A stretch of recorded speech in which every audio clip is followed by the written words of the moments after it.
Assalamualaikum Sobat Football United, ringan amatiran ala gue. Cuaca bagus, jadi gue pikir kenapa gak bikin di luar ya, di outdoor. Preview, bikin preview kali ini. Weekend akan datang lagi, situasi tidak pasti lagi menurut gue. Akan seperti apa permainan ataupun juga hasil ya dari pertandingan yang akan dijalani oleh Manchester United. Menurut gue ini setiap pekannya, kalau melihat dari apa yang terjadi di pertandingan-pertandingan sebelumnya, memang masih belum bisa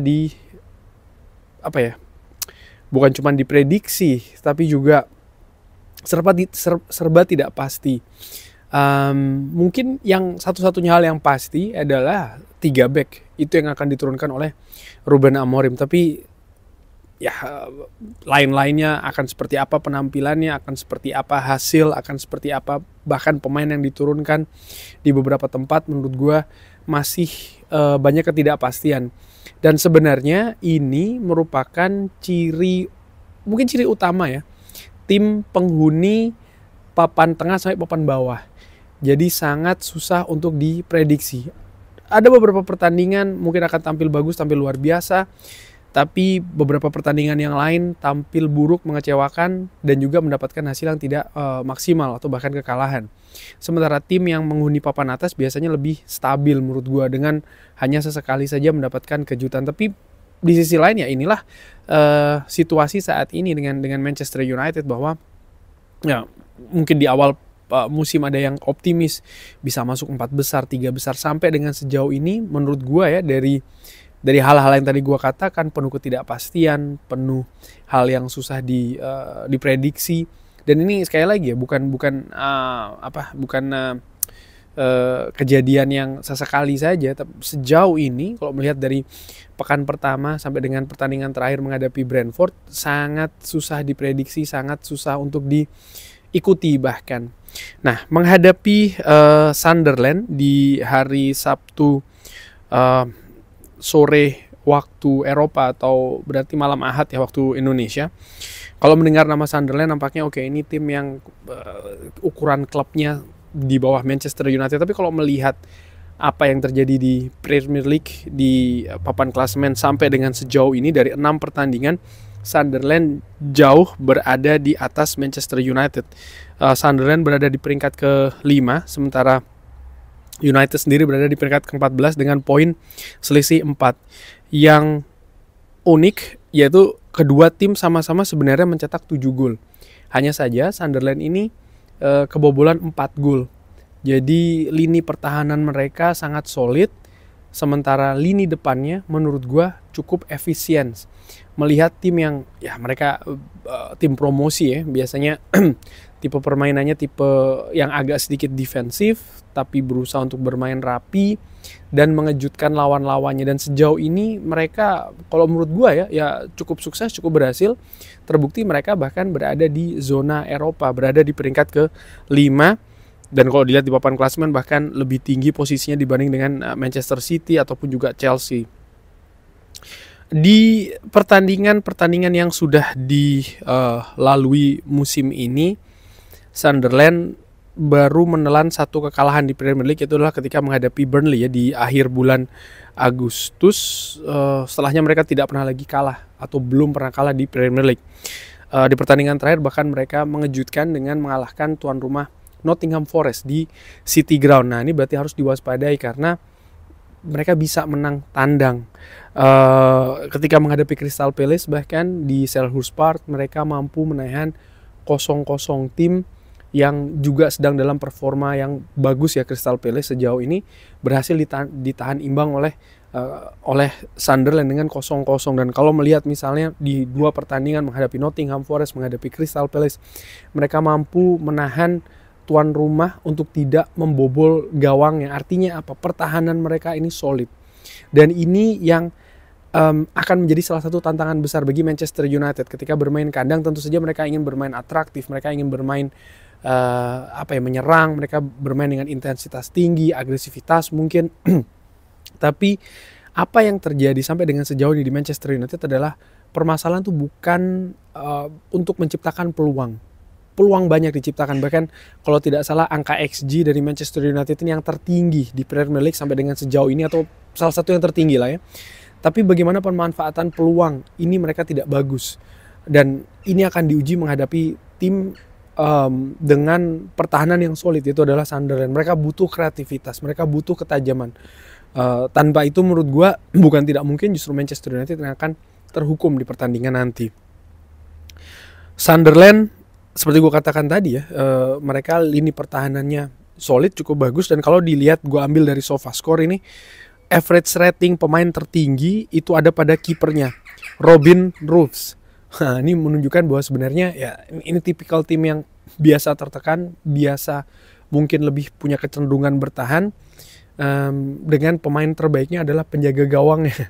Seperti kayak Manchester United mungkin beberapa musim yang lalu sempat David De Gea ya yang menjadi pemain terbaiknya, dan ini membuktikan bahwa memang situasi tim sebenarnya bisa dikatakan mengkhawatirkan, tapi terbantu dengan penjaga gawang yang bagus. Tapi saat ini performa mereka pun bukan hanya lini belakang yang tangguh, lini depan mereka juga cukup efisien. Wilson Isidore sudah menciptakan 3 gol, penyerang dari Sunderland.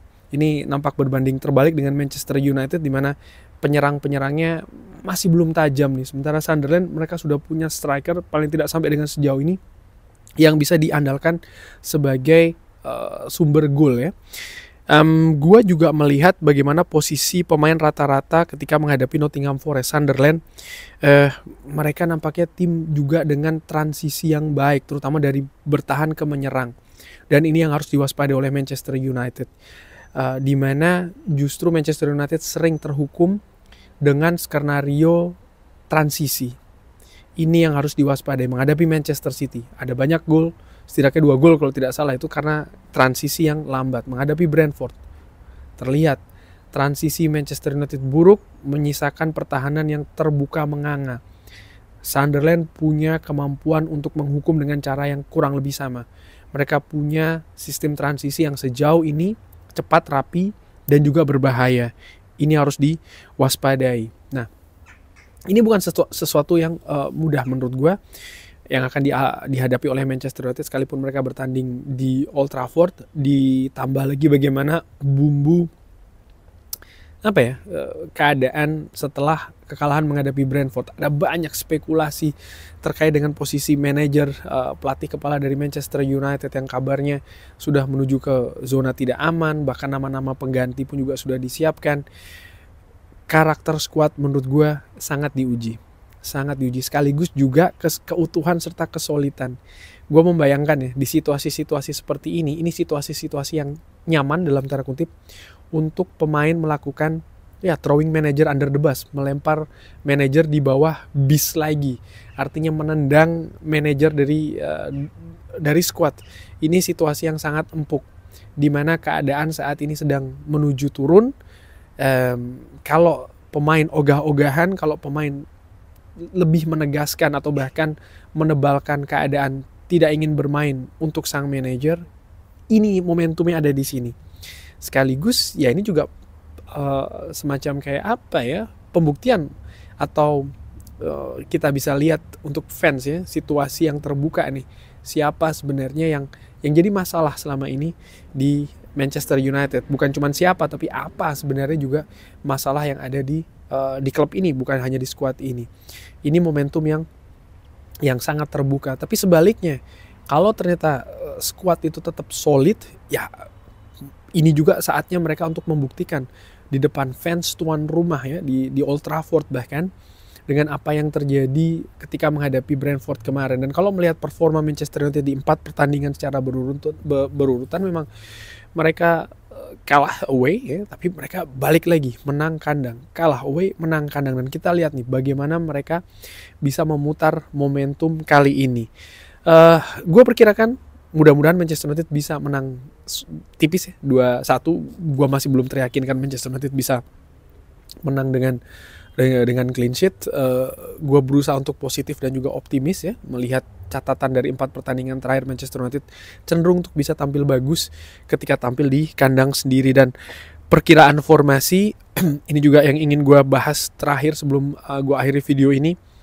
Kiper Altay Bayindir, dari beberapa artikel yang gue baca termasuk juga data angka, merupakan kiper dengan penyelamatan terburuk, salah satu yang terburuk bahkan di Premier League sampai dengan sejauh ini. Tidak meyakinkan, tidak kokoh. Menurut gue saatnya menurunkan Sean Elements. Manchester United akan bermain kandang.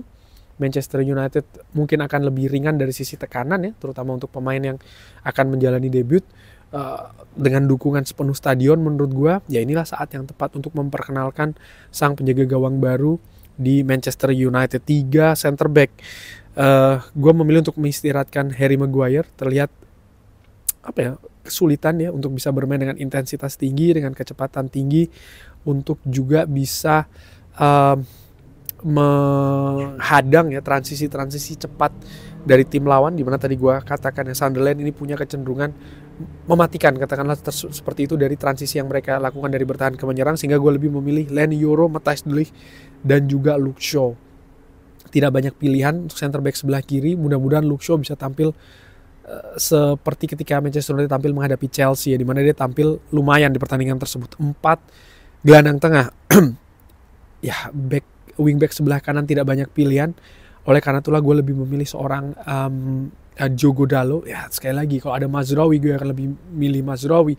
Bahkan kalau Amat, gue belum tahu akan seperti apa keadaan dari Amat, tapi belum dapat juga ya update terbaru. Tentu saja nanti setelah konferensi pers gue akan update lagi di channel ini. Tapi ya sekali lagi tidak punya pilihan banyak. Diogo Dalot di sana tampil mengecewakan ketika menghadapi Brentford sekali lagi ya, tapi ya ini juga permasalahan dari skuad Manchester United, kedalamannya tidak bagus. Di kiri pun juga demikian, Dorgu yang sebenarnya masih tidak stabil penampilannya. 2 gelandang di tengah, gue lebih memilih Ugarte dan juga Bruno Fernandes, dengan mungkin mendorong Bruno lebih ke depan. Gue harapkan Ugarte bisa mengcover ya area tengah, walaupun ini juga sekali lagi masih meragukan. Mungkin akan ada bantuan dari lini belakangnya seperti kayak Matthijs de Ligt yang mungkin bisa juga naik, ataupun juga 2 gelandang serang di depannya, Mbeumo dan juga Cunha, yang bisa membantu untuk menghadang transisi-transisi yang mungkin akan dilakukan oleh Sunderland. Tapi jelas Mbeumo dan juga Cunha punya reputasi yang bagus dari sisi serangan, dan ini yang gue harapkan bisa menjadi tumpuan Manchester United juga untuk membongkar pertahanan ketat ya dari Sunderland. Dan di depan Benjamin Sesko untuk diberikan lagi kesempatan dari awal.